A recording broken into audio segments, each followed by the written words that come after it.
Welcome to our Wednesday interview. Today we are meeting with Dr. Sara Clancey.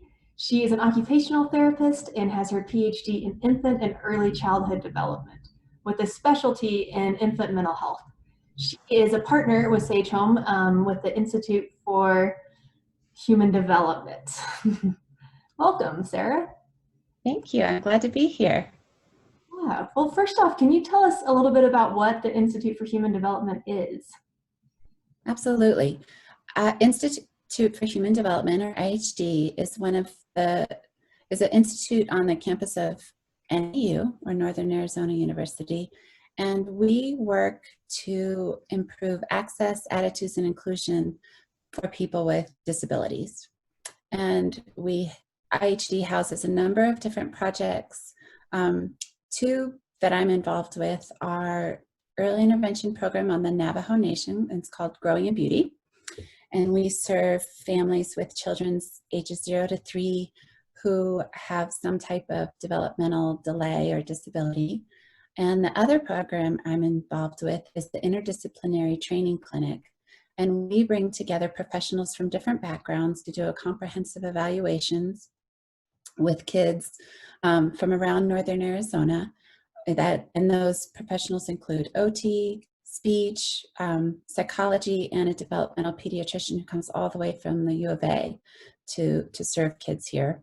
And we're working on creating a comprehensive follow-up program for those families to even better serve their needs after they've been to the clinic. Okay, nice. Mm-hmm. You have a particular focus on infant mental health, and it seems like a lot of experience with work around attachment. So people that might be watching might not really know what attachment is. So can you start by explaining what attachment is and how that might impact infant mental health and development? Sure. So first, I think of infant mental health as social emotional development and growth between the parent and child, and supporting the child's development in creating a loving bond between the parent and child. And attachment plays that role is important in that because it's a biological need. It's one of the primary needs of all people, especially babies who need a very sensitive and responsive caregiver in their lives, just for survival. This is one of our primary needs that has been developed over the course of evolution.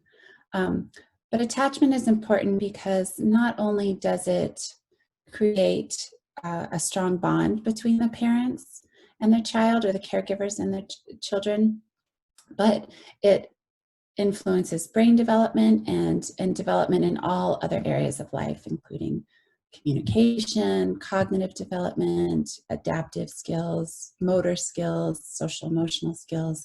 It runs the gamut. So without attachment, that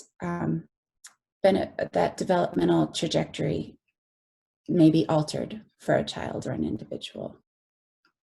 Nice. And what's important to have a good, healthy, secure attachment? What are the things that kind of matter for that? Sure. So attachment comes, a secure attachment is developed when a primary caregiver or parent can offer their child and their baby responsiveness, so they can recognize the baby's needs. They need to be sensitive and be able to understand the baby's cues, or the child's cues. And they need to be consistent. So the child needs to know that the caregiver will be there, and to develop trust in that the caregiver will meet their needs. And one way to do this, we talk about serve and return, which is kind of these back and forth reciprocal interactions and between the parent and child, where the child makes an effort to communicate with the parent in some way, maybe smiles and the parent smiles back. And this positive interactions can lead to lots of other benefits throughout development. And we see different types of serve and returns, for different age groups and different developmental stages. But we also know that not every parent can, and parents can't do this serve and return 100% of the times, and that there's going to be missed opportunities for that. And one of the most important things when there is a missed opportunity for that serve and return, or the parent doesn't understand a cue or doesn't recognize a cue or what the baby's trying to tell them or the child, that they correct that and they respond to these mistakes and they kind of make up for them.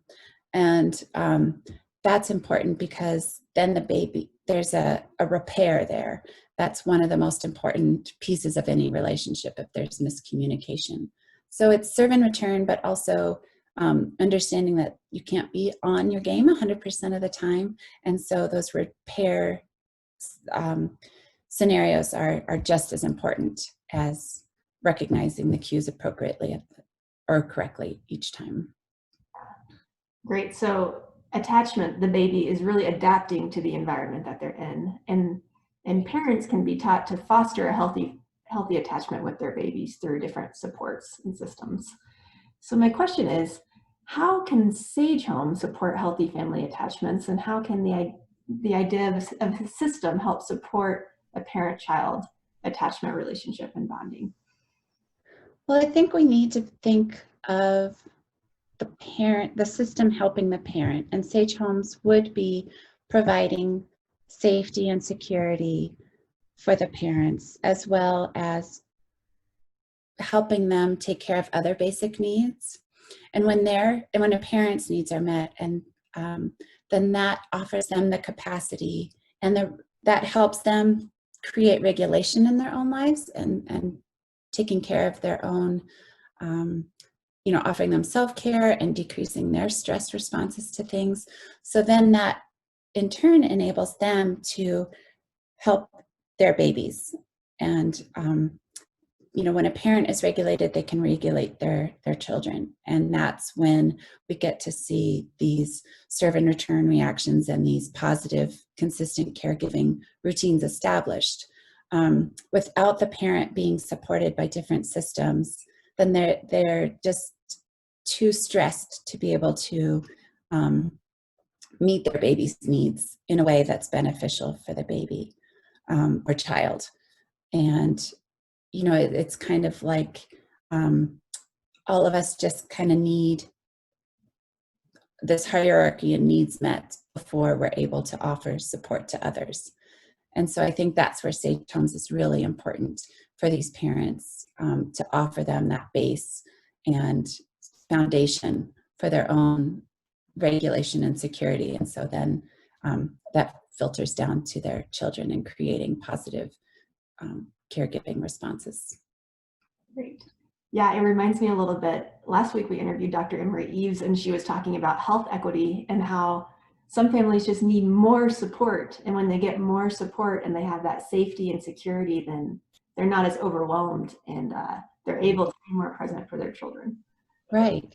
And I think when you alleviate those overwhelming responses, like it does alleviate that stress response and that feeling of anxiety for parents, and it offers them hope that they can do this, and it gives them confidence, and it allows them to have these positive interactions, and that helps them build to an even more confident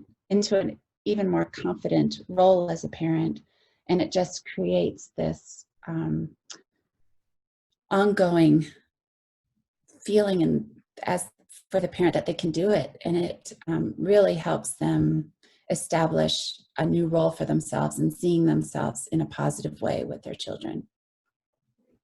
Yeah, so changing the trajectory pretty drastically. Absolutely, yeah. And then it not only does it change the trajectory for the parent, but it also sets the child up for more success in their lives because they've had such a positive parenting experience.